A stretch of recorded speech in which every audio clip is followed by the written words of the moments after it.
What is up, guys? Welcome back. It is the next day. It is raining on me a little bit today. Yesterday it was blowing at 50 miles an hour. Today it's raining off and on. Who knows? I'm just trying to get it in when I can. Today we're gonna grind down some more of this axle. We need to get it prepped and ready to put that Artec truss on. So before it pours on me, let's get to work.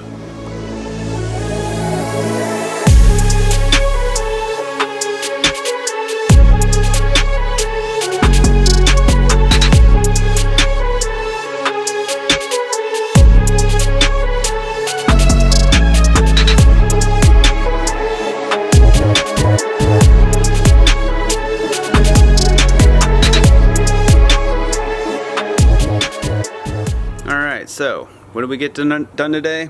A bunch, actually.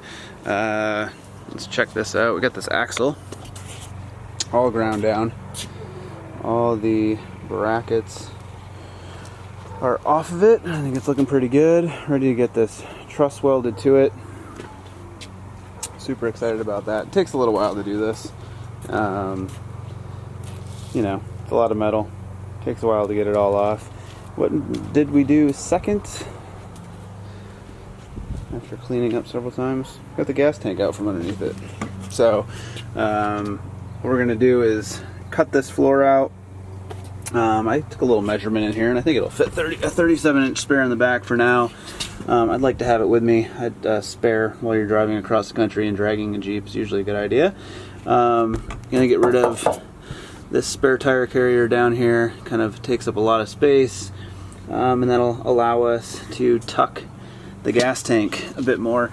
Not only that, but just while I'm doing this, it gives a lot more room to get this back axle out of here so that we can get this big old 14 bolt in here. So I'd say that's it for today. I'm gonna keep cruising along, hopefully get some work put in this weekend, and just keep cruising. So thanks for watching. Stay tuned. Got a lot more work to get done, and I appreciate you hanging out with me.